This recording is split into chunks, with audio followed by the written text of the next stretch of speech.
Welcome to Health 2660. Here we don't just talk about health, we tell the stories that heal. Now please listen to the story. The old man's bones were a weather vane, each ache and creak predicting a storm. They had served him well, carrying him through a life measured in calloused hands and honest labor. But time, that relentless sculptor, had begun to chip away at their strength. Franklin used to be the kind of man who'd wake up before the sun, tie his old sneakers tight, and walk 3 miles just to hear the birds sing by the river. His knees weren't young, but they were dependable until they weren't. It started with a sharp pinch in his right knee one morning, like a tiny mischievous imp with a needle. Then came the dull ache in his left, a constant thrum of discomfort that hummed beneath his skin. By the end of the month, stairs felt like mountains, and simple things, like bending to pick up a dropped pen, made him wince. He told himself it was just age. He was 76 after all. He had earned a few aches, hadn't he? The doctor, however, offered a less romantic explanation. Cartilage degeneration, osteoarthritis. Nothing life-threatening, the doctor assured him, but enough to change everything. And it did. He stopped walking in the mornings. The river, once a source of solace and inspiration, became a distant memory. He gave up his garden. The tomatoes rotted on the vine, the weeds flourished unchecked, and the earth grew cold under his neglect. He started taking the elevator instead of the stairs, even though it was just one floor. Each ascent felt like a small defeat. More than anything, Franklin feared the loss of independence. Not being able to move freely, it felt like a quiet prison, the bars forged from his own weary body. That winter was the worst. Cold mornings, swollen joints, the feeling that his body was quietly betraying him. The world outside his window was a frozen landscape of grays and whites mirroring the bleakness within. He sat by the radiator, a mug of lukewarm tea clutched in his trembling hands, and watched the snow fall, each flake a tiny reminder of his own fragility.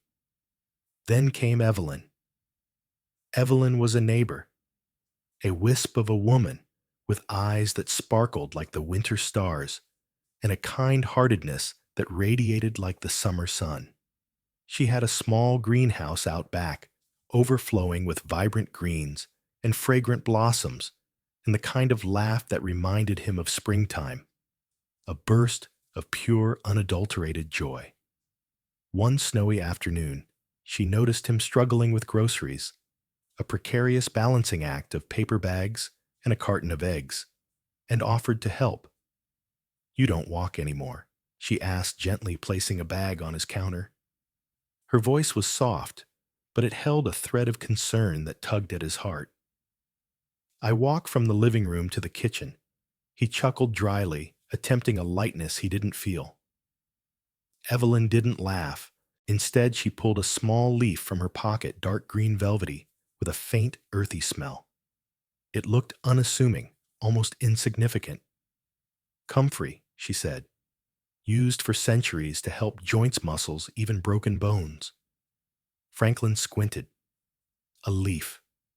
He couldn't help but be skeptical. He had seen doctors taking pills, tried creams that promised miracles, but delivered only disappointment. What could a simple leaf possibly do? More powerful than it looks. Evelyn replied, her eyes twinkling. She placed the leaf in his hand, its texture cool and smooth against his callous skin. He rolled his eyes inwardly, but thanked her nonetheless. He didn't want to be rude, but he had little faith in herbal remedies and old wives' tales. But later that night, as the pain in his knees throbbed with a familiar intensity, curiosity got the best of him. He searched online, typing comfrey osteoarthritis into the search bar. The internet, as always, was a mixed bag of information, ranging from scientific studies to outlandish claims.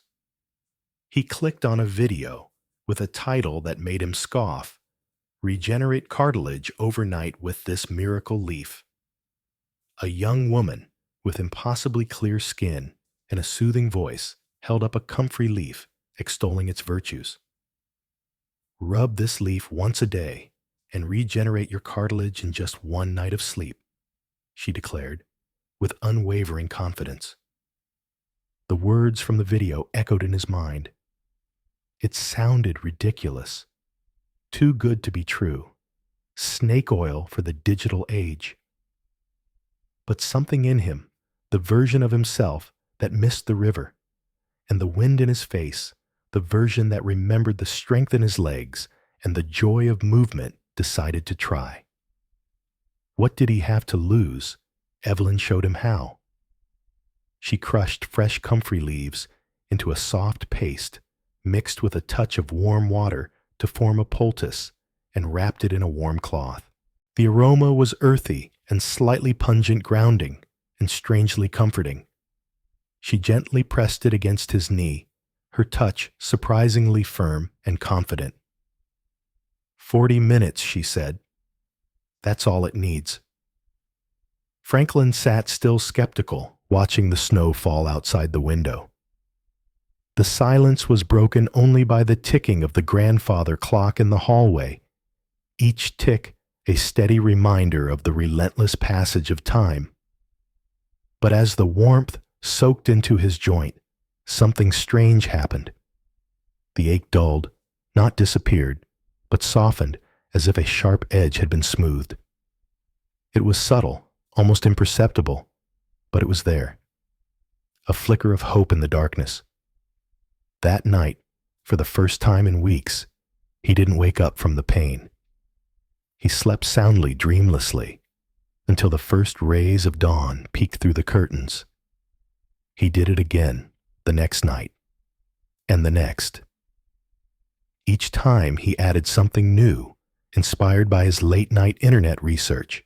A warm olive oil massage in the morning, just like the video said, to stimulate circulation.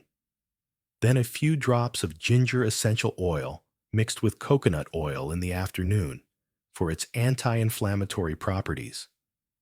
He felt a little foolish, a little like he was playing doctor with himself, but he persevered, driven by the faintest glimmer of possibility. By the end of the week, he noticed something impossible. He could stand without gripping the table for support. The stairs didn't look like enemies anymore. He walked to the mailbox without his cane. He cried quietly that morning, tears streaming down his weathered face. Not from pain, but from hope. A hope that had been dormant for so long, buried beneath layers of pain and resignation, had finally begun to bloom. He felt a surge of gratitude towards Evelyn, towards the internet guru, towards the ancient wisdom of herbal remedies, and most of all towards his own body for not giving up entirely. But healing is never a straight line. It's a winding path full of unexpected twists and turns, setbacks and triumphs. One cold, rainy weekend, his pain returned like a cruel joke. Worse than before. The swelling, the stiffness, the frustration. He felt like he had taken 10 steps forward only to be knocked back 20. He threw the leaf bundle across the kitchen, the poultice scattering across the floor in a soggy mess. It doesn't work, he muttered, defeated. The hope that had burned so brightly just days before flickered and threatened to extinguish entirely. He stopped everything. No comfrey, no massage, no ginger, no turmeric balm. He retreated back into his shell, back to the radiator, back to the grayness. I was a fool. He told Evelyn 2 days later, his voice heavy with disappointment. He avoided her gaze, ashamed of his fleeting moment of optimism. But she only smiled, a knowing, gentle smile that seemed to see right through him. Franklin, she said softly, the body doesn't heal overnight. It's not magic, it's momentum. He looked at her exhausted. The fight had drained him, leaving him feeling older and weaker than ever. "I don't know if I can do this," he confessed, his voice barely a whisper. "You already are," she replied, her eyes shining with unwavering belief. "The worst thing you can do now is stop."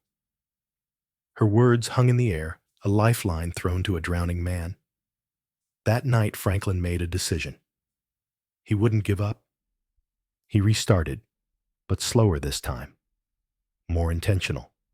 He warmed extra virgin olive oil, the good stuff, the kind he usually reserved for special occasions, and massaged it into his knees for 10 minutes before bed. He focused on each movement, each stroke, visualizing the oil penetrating deep into his joints, soothing the inflammation and promoting healing.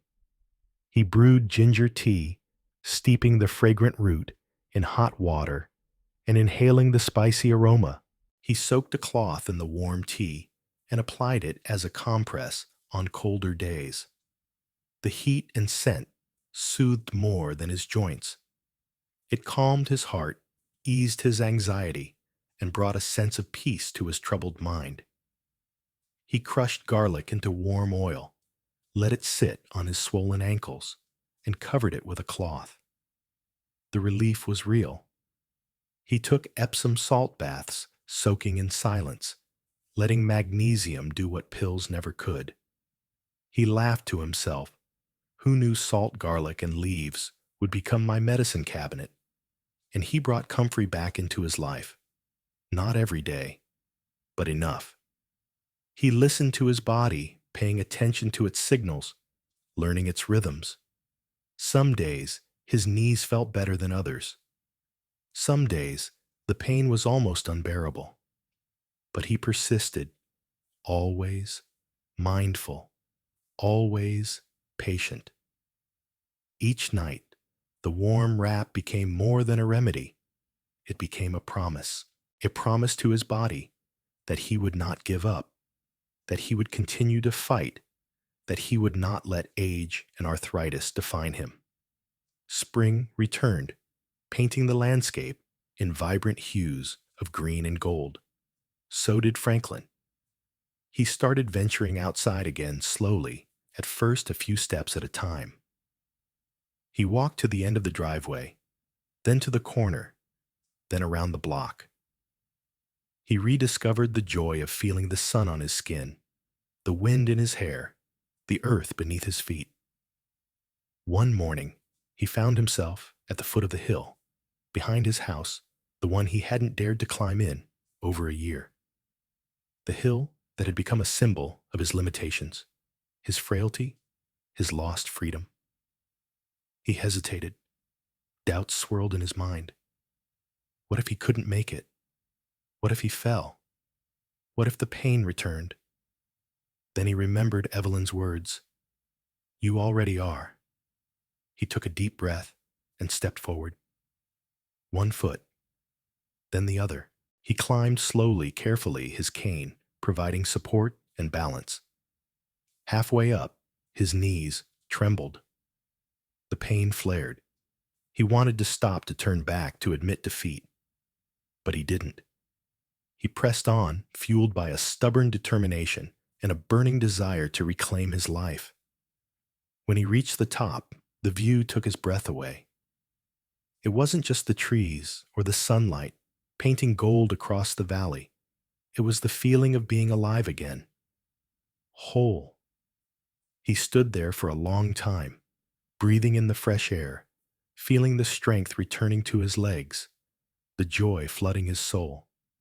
He had conquered the hill. He had conquered his fear. He had conquered his own limitations. "I got my legs back," he whispered, tears of gratitude streaming down his face. That night, he sat with Evelyn on her porch, watching the fireflies dance in the twilight. "You saved me," he said, his voice filled with emotion. "No," she smiled. "You saved you." And it was true. The comfrey leaf helped. So did the oils, the teas, the warmth, the consistency. But what really changed everything wasn't just what he applied to his skin, it was what he applied to his life commitment. Patience, belief. He learned that healing doesn't always come from a bottle. Sometimes it comes from the earth, a leaf, a kind neighbor, a decision not to quit, and from showing up day after day for yourself. Now, Franklin begins every morning the same way. He drinks a tall glass of water hydration first before coffee. He massages his joints with warm oil, slowly with care, paying attention to the subtle nuances of his body. He prepares his breakfast chia oats, half a banana, a boiled egg, and a few leaves of spinach, a rainbow of nutrients to fuel his day. He stretches gently, coaxing his muscles into action, mindful of his limitations, but always striving to improve. He walks. Not 3 miles anymore, not yet, but enough. Enough to feel the sun on his face, the wind in his hair, the earth beneath his feet. And some nights, when the air feels right, when the moon hangs full in the sky, he crushes that comfrey leaf, again wraps it gently around his knee, and thanks it not for being magic, but for reminding him that nature and discipline walk hand in hand. Health 2660. Thanks you for listening. We'll see you in the next video, and until then, be kind to yourself.